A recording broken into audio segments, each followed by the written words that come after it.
Trust me, if this movie was shot on video, fuck it, I would have nominated it for Best Film of the Year.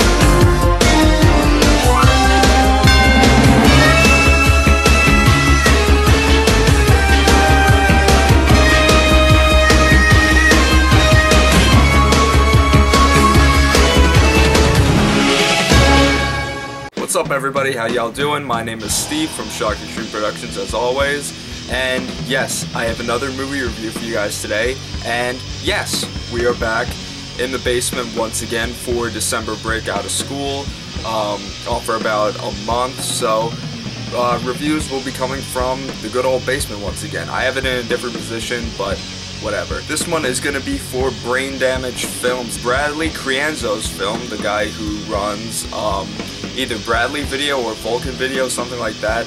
But this is his film, The Bible Belt Slasher, The Holy Terror. This film will be released on December 30th by Brain Damage Films. Check them out on the website, braindamagefilms.com, for more information on that. This one is another one of those films that's a complete throwback to the 1980s, and for good reason. This film is actually a sequel to another film called The Bible Belt Slasher. Not sure who released that or where I can find the film, but if anybody knows about the original Bible Belt Slasher, definitely let me know. Okay, call me an idiot. I just realized that the original Bible Belt Slasher is on this DVD as a special feature. It's about a 30-minute film, also directed by Bradley Crianzo. Also very cheesy, but still fun to watch. Only 30 minutes long, so give it a go once you get this DVD. So watching this, I was kind of surprised that this was a sequel. At first watching, I was like, oh great, there's another fucking Bible Belt film. At first I thought it was complete garbage, but just hold on there. The plot involves a serial killer by the name of Jason Fry, who is accused of killing multiple people and using the Bible to back up his murders.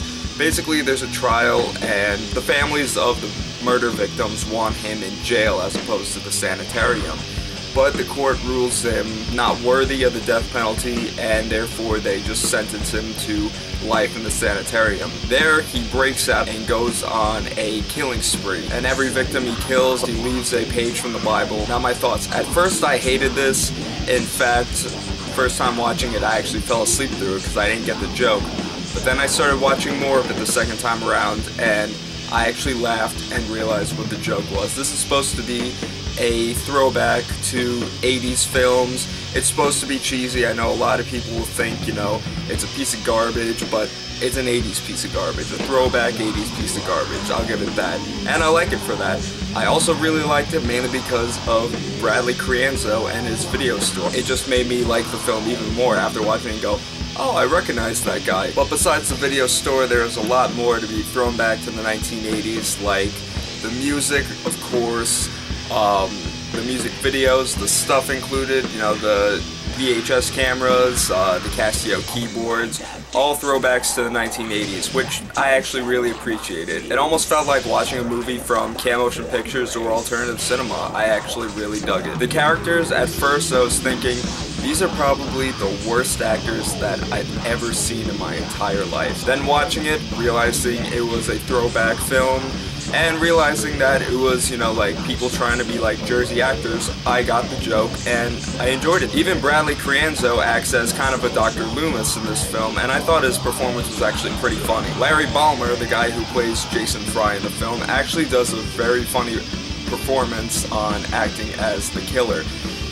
It's actually kind of disgusting in some scenes because you always see this guy constantly drooling and spitting. It's a film, it's segments of this film you just don't want to watch while you're eating a meal. The gore, it actually kind of grew on me a little bit. At first it was really cheesy, amateurish gore, and then towards the end it actually grew into a lot better gore scenes. The music, 80s music, Casio keyboard music, MTV 80s style music, I dug it. Of course there were some things that just didn't work at some point. Sometimes it's supposed to be set at Christmas, but you could clearly see one scene jump from a house set for Christmas and another house set for Halloween and Thanksgiving. Little things like that made me laugh. Other parts where it was set on Christmas Eve and you see a mailman walk down the street saying, "Man, it is so fucking hot out here," when it's A, New Jersey, 2, supposed to be set on Christmas Eve, and D, you could still see the leaves on the trees,